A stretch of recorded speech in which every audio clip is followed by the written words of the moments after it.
Welcome to this episode of Tell us about Islam. Tell Us About Islam. I'm Yusuf Estate, and with me today we have Ismail, and we have Bilal, we have Shamroon, and we have Abdullah. And all of them go to the same school. What's the name of your school? Islamic International The School. Islamic International School here in Mumbai. But we have many schools all around the planet where we're teaching the children the proper way to know, understand, and explain Islam to other people. And it's all part of Tell Us About Islam.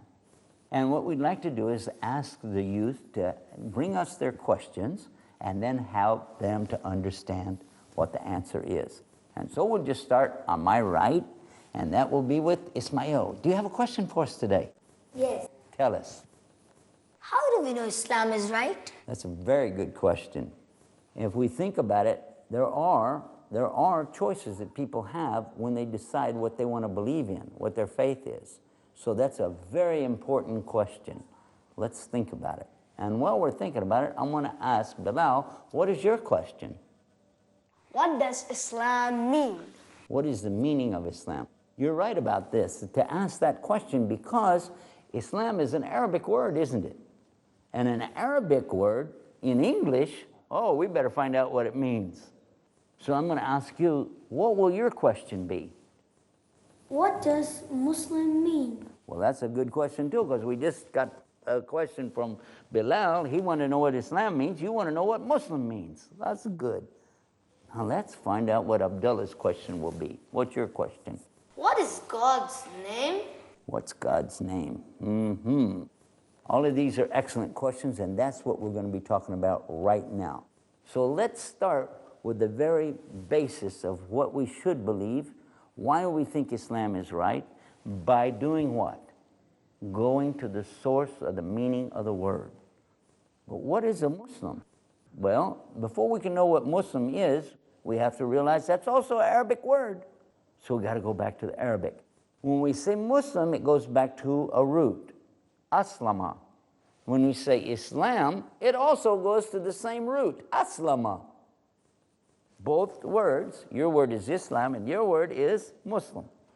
And when you find that both of them go to aslama, now all we need to do is find out, what does aslama mean? This comes from 3 letters in Arabic. 3 letters. How many? 3 letters. Now, the first letter is Sin, then Lam, then Mim, right? Sin, Lam, Mim. And if you try to pronounce it, it's either Sam or Sim, but nobody pronounces it anyway. It doesn't matter. Aslama. What is Aslama? There's no word in English for Aslama. That's why we don't translate those 2 words. That's why we don't say what Islam means. We don't say what Muslim means, because we don't have it in English. But we can figure it out if we take several English words and put them together all at the same time. Then we can find out what Islam means. And guess how many words it takes from English? 1? No, more. 2? More. 3? 4?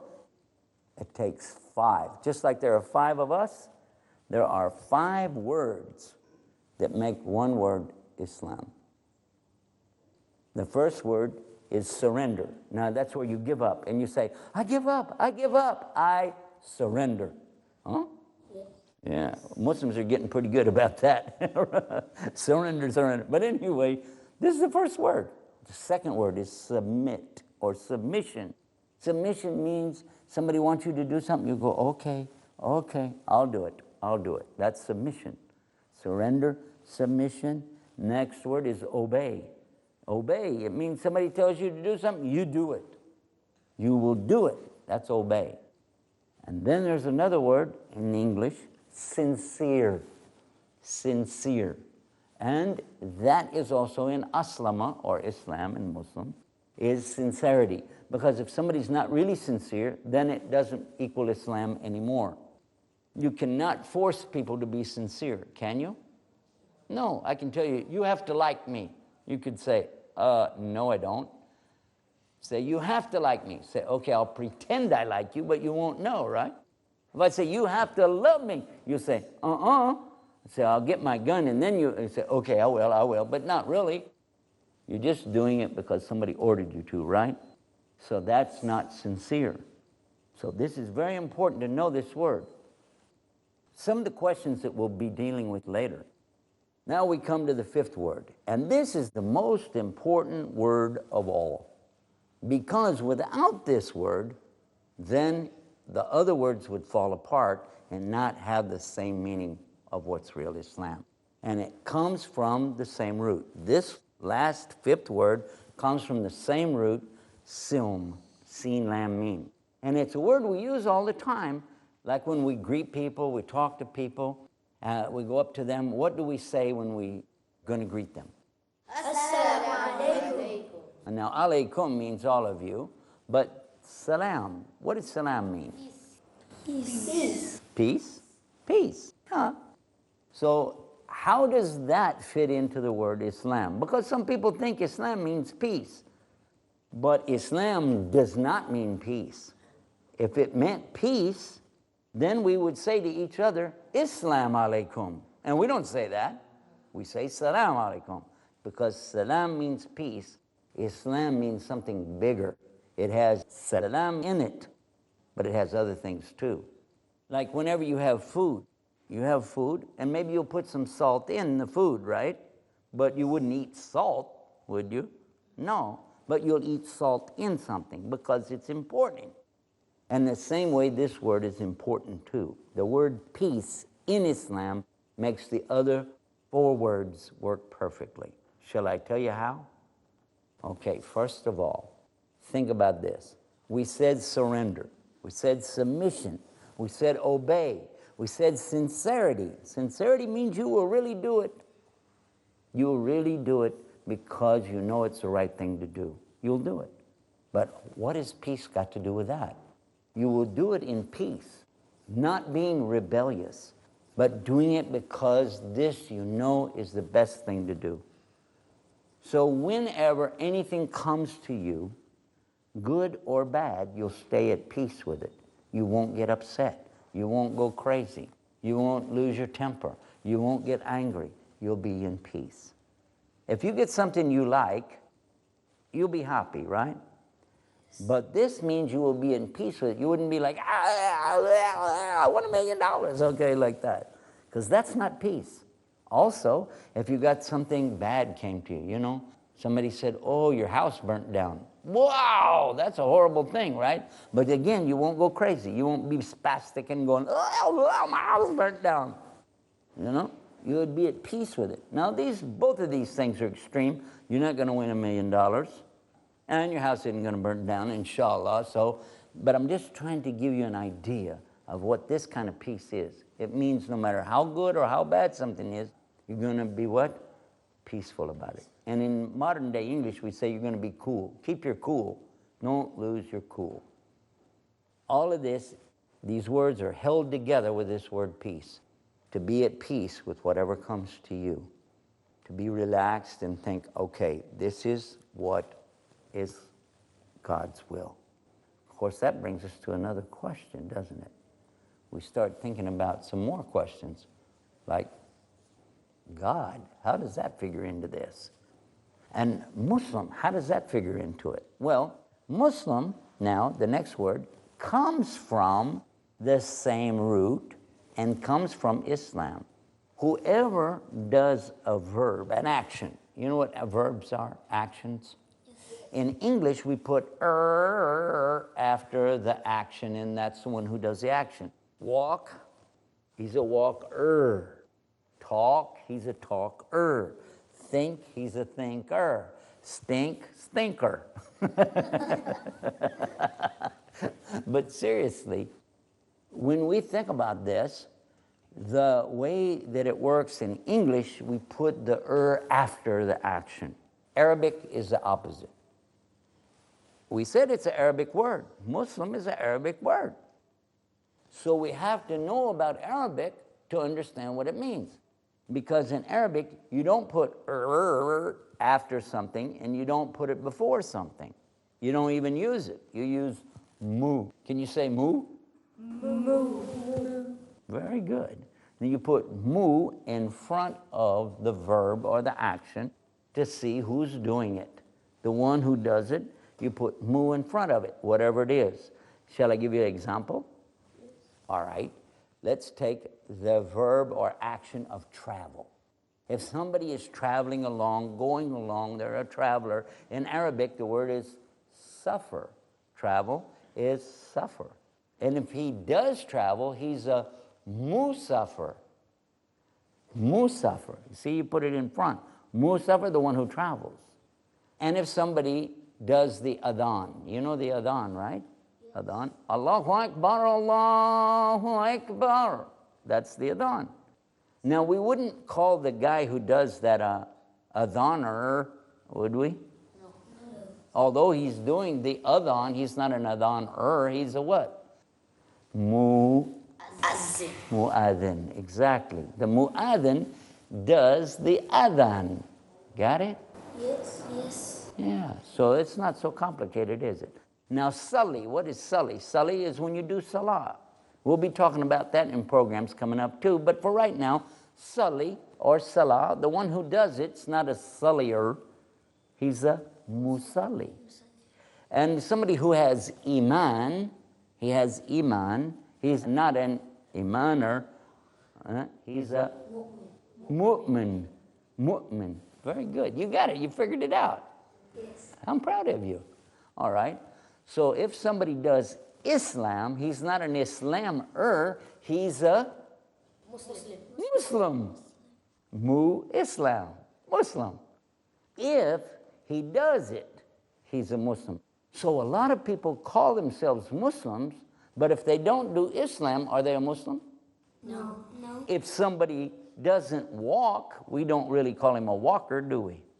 If somebody doesn't run, we don't call him a runner. And somebody says that he is a kind person, but he's not really kind. Well, if he said, I'm rich, but he's really poor, that means him saying it isn't enough, is it? He has to do Islam. If he does Islam, then he's a Muslim. So just because your name is Abdullah, Abdurrahman, Bilal, Muhammad, whatever, doesn't mean you're a Muslim. It's not until you do what? Let's go back and look at it and think again. Surrender, submit, obey, and be sincere, and be all of these things in peace. If you can do that, then what are you? Muslim, exactly. Well, let's take a break right now and come back with some more answers to these good questions.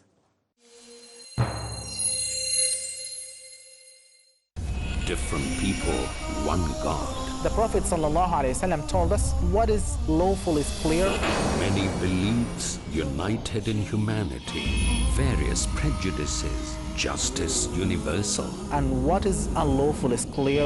Let's overcome our shortcomings to attain peace. The Prophet ﷺ left everything well explained and manifest for all of us. Dr. Muhammad Saeed. Welcome to the Prophet Teaches. Let's learn about the message of God for mankind and its exemplary implementation as the Prophet Teaches. Every Monday at 3 p.m. and repeat telecast at 1 a.m. Saudi Arabia on Peace TV. Who was the first prophet? Was a prophet the first one to read and write? Did God speak to a prophet? A prophet in a prison. A prophet who commanded the birds, insects, and animals? Want to know more? Join us for Stories of the Prophet. Stories of the Prophets, tomorrow at 7:30 p.m. and repeat telecast at 10:30 a.m. Saudi Arabia on Peace TV.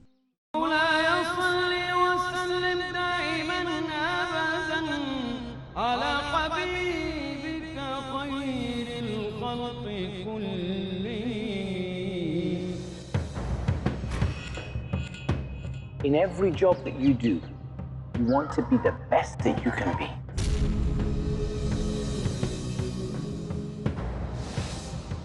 To be the best that you can be, you have to follow the example of the best that ever were.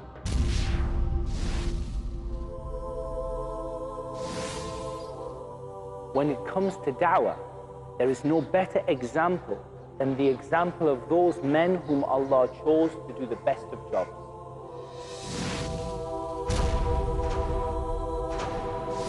His noble prophets and messengers. Join me, Muhammad Tim Humble, as we study together the methodology of the Prophet in da'wah. Rush to adopt the matchless qualities that make the procedure of dawah extremely effective in the methodology of the prophets in dawah. Next on Peace TV.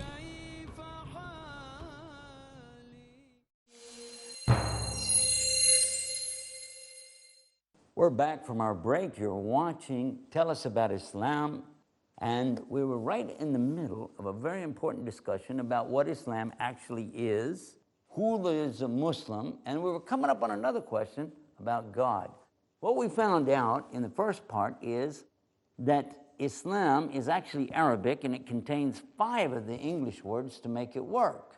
They were, I think you remember, surrender, submission, obedience, sincerity, and peace. The last one was peace, right? Okay, so all of that together equaled Islam, and it means an action of a lot of stuff. Person really surrendering and submitting, and they are doing the obedience in sincerity. You can't fake sincerity, it has to be real, and then to do it in peace. And if a person has got all that together, then they became a what? Muslim, exactly. So now we understand what Islam means. We know what a Muslim is. So it's important now to find out who is the other entity involved. Who is the other one? We won't say other person, but the other one. Because if you submit, the question is, submit to who? If you surrender, like if there's a war going on and one troop is here and another troop here, they're fighting in a battle, and one of them surrenders, they surrender to them, right? Well, I want to know, who are we surrendering to? And I think you already know the answer, huh? Allah. Is it right? Yes. Yeah, Allah. The one and only God for us is Allah. And is God Allah? The answer is yes and no. Yes, and no. Why no? Well, because the word in Arabic for God is ilah.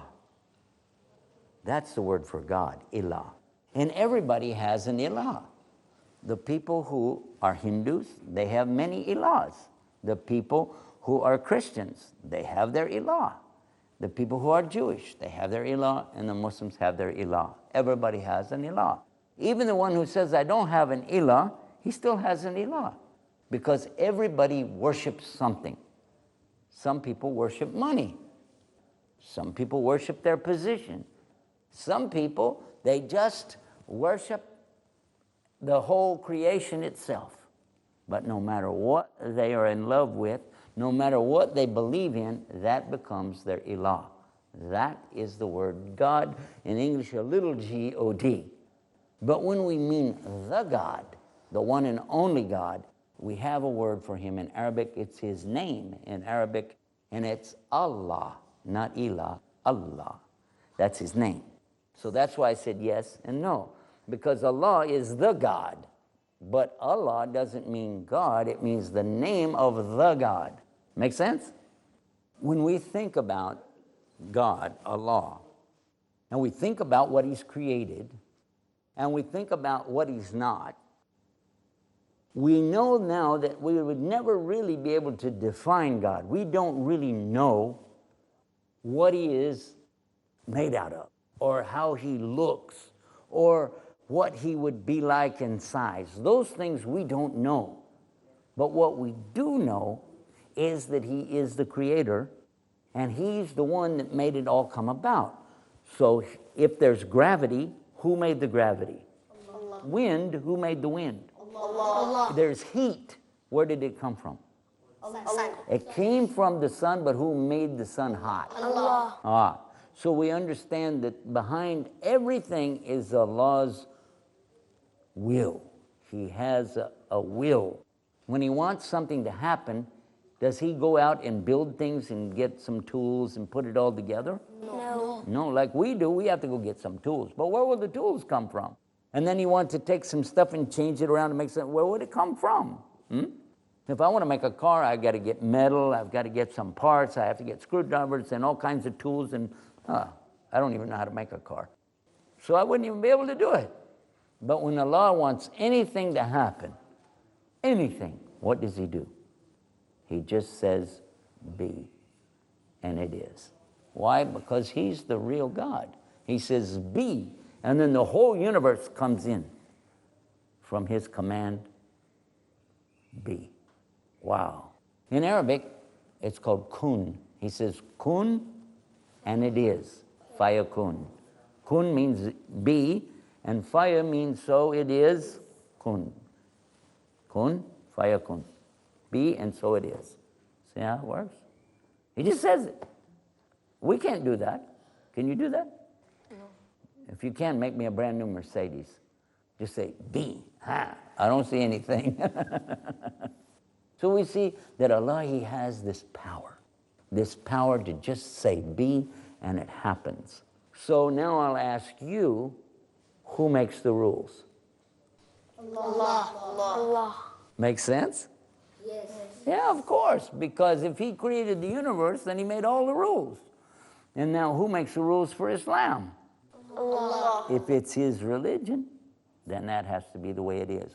So the way we understand Islam is that, in fact, it's not just a religion, it's a whole way of life. An entire way of life from the time you're born till the time you die. From the time you wake up in the morning till the time you go to sleep at night, because Islam is really about how you are with your God. And if you are surrendering to him, submitting to him, obeying him, and being sincere with him, and being at peace with him, then you are doing Islam, and you are a Muslim. Exactly. And that's how we understand it as Muslims. So we don't think of it like a regular religion. All the different religions came from people who didn't have all the pieces, or they had the pieces mixed up, or there's something wrong with the pieces, they're twisted and they don't fit. Because if it's from him, it should be perfect, and there's nothing wrong with it. But if it's from people, it will always have mistakes with it. Now do you understand? Yes. Does that make sense? Yes. Now, this is a good way for us, I think, to get started, and a good way for us to be able to come back. Now, anytime we have any more questions in the future, we want to come back and remember, what is Islam based on? Who are the people that do Islam? And who is the one that makes the rules for Islam? And who are the people involved in Islam, Muslims? And then who are we dealing with? And that's Almighty Allah. If we remember that he's Allah and we're not, he makes the rules and we don't.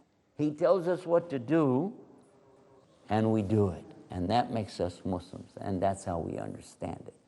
Now, of course, there are a lot of other questions that come up right away, like how does he get communication with us? How do we know what he wants?